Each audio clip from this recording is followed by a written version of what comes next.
Hi friends, இன்றைக்கி என்ன விலாகுன்னு பார்த்தீங்கன்னா, நைட்டு சமையல் ப்ரிப்ரேஷன் வீடியோ. நான் டியூட்டி முடிஞ்சிட்டு வந்துட்டு சமைக்க போனேன். எங்கள் பாப்பா வந்துட்டு வேணாம்மா இன்றைக்கி அப்பா சமைக்கட்டும், அப்பா சமையல் செம்ம டேஸ்ட்டாக இருக்குன்னு சொன்னால்.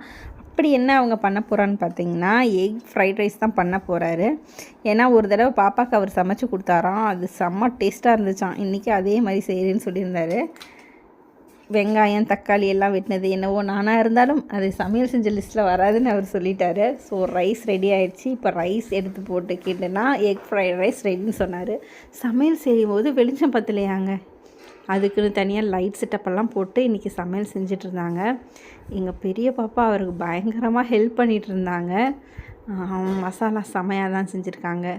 மிளகு தூவி இறக்குனா எக் ஃப்ரைட் ரைஸ் ரெடி அப்படின்னு சொல்கிறாரு. ஆனால் அவர் கிண்டும்போது கறி துணி யூஸ் பண்ணாமல் கிண்டுறாரு. அது கீழே கொட்டிடும்ல, அதுதான் பாப்பா போய் கறி துணி எடுத்துகிட்டு வந்து கொடுக்குறாங்க அவங்க அப்பாவுக்கு. இவ்வளோ நாள் நான் அவர்கிட்ட கேட்டுட்ருப்பேன், ஏங்க சமையல் நல்லா இருந்துச்சா, டேஸ்ட்டாக இருந்துச்சான்னு. இன்றைக்கி அவர் என்கிட்ட கேட்பார், நான் தான் ஆன்சர் சொல்லுவேன். அதனால் வீடியோவை கடைசி வரைக்கும் மறக்காமல் பாருங்கள். டேஸ்ட்டு எப்படி இருக்குன்னு நான் பார்த்துட்டு உங்களுக்கு சொல்கிறேன்.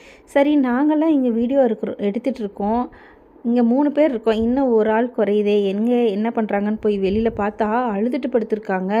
ஏன்னா அவள் கூட விளையாட யாருமே இல்லையா, அதனால் பயங்கரமாக தேம்பி அழுதுட்டு இருந்தா. என்னன்னு கேட்டால் அவள் கூட பரமபதம் விளையாடணுமா. நான் விளையாடிட்டு இருந்தேங்க, பாதியிலே வீடியோ எடுக்க போயிட்டதால் அவள் பயங்கரமாக அழுதுட்டு இருந்தா. சரி வாமா நான் கூட கண்டினியூ பண்ணுறேன்னு சொல்லிட்டு அவளை கூட்டிகிட்டு போய் உட்கார வச்சு கொஞ்சம் நேரம் விளையாடலான்னு விளையாடிட்டு இருந்தோம். அவளுக்கு அழுக அடக்க முடியல, இருந்தாலும் ஏதோ சமாளித்து விளையாடுறதுக்கு ஓகே சொல்லியாச்சு. இப்போ விளையாடிட்டு இருக்கோம். அதுக்குள்ளே அவங்க அப்பா சமையல் ரெடி, எல்லோரும் மாடிக்கு எடுத்துகிட்டு வாங்க அப்படின்னு சொல்லிட்டாங்க. என்ன தான் நைட்டு நிலா வெளிச்சத்தில் உட்காந்து சாப்பிட்ற சுகமே தனிங்க. இருந்தாலும் எல்லாத்தையும் நானே எடுத்துகிட்டு போக முடியாதுல்ல, அதனால் ஆளுக்கு ஒரு பொருள் எடுத்துகிட்டு வாங்கன்னு சொல்லிவிட்டு நாங்கள் இப்போ மாடிக்கு போயிட்டோம். வாங்க மாடியில் போய் சாப்பிட்டுட்டு அவர் செஞ்ச ஃபுட்டு எப்படி இருக்குன்னு கண்டிப்பாக உங்களுக்கு சொல்கிறேன். ஆனால் எங்கள் வீட்டுக்காருக்கு ரச சாதமே போதும்னு சொல்லிட்டாருங்க. அதனால் காலையில் வச்ச ரசத்தையும் நாங்கள் எடுத்துகிட்டு போகிறோம். மாடிக்கு கிளம்பிட்டோங்க. இப்போ பார்த்தீங்கன்னா ரச சாதம் எப்படி இருக்குங்க நான் கேட்டுட்ருந்தேன். ஏன்னா அவர் செஞ்ச சாப்பாட்டை அவர் சாப்பிட மாட்டாராம். நாங்கள் தான் டேஸ்ட் பண்ணி சொன்னோம்னு சொல்லிட்டாரு. பாப்பாங்கிட்ட எப்படி இருக்குன்னு சொல்லுமா வீடியோக்காவது சொல்லுமான்னு சொன்னேன். உடனே அவங்களும் நல்லா இருக்குன்னு தலையாடிட்டாங்க. அப்புறம் நான் டேஸ்ட் பண்ணி பார்த்துட்டு தானே உங்களுக்கு உண்மையாக எப்படி இருந்துச்சுன்னு நான் சொல்லணும்.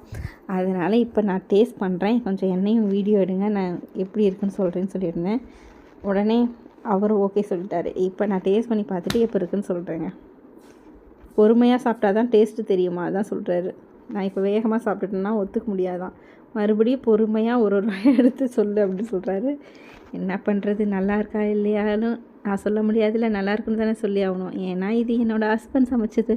ஆனால் டேஸ்ட் வேறு லெவலுங்க, உண்மையாலுமே சூப்பராக இருந்துச்சுங்க. நைட் டின்னர் முடிச்சாச்சு. இனி நாளைக்கு விலாகில் மறுபடியும் உங்களை சந்திக்கிறோம். பாய்.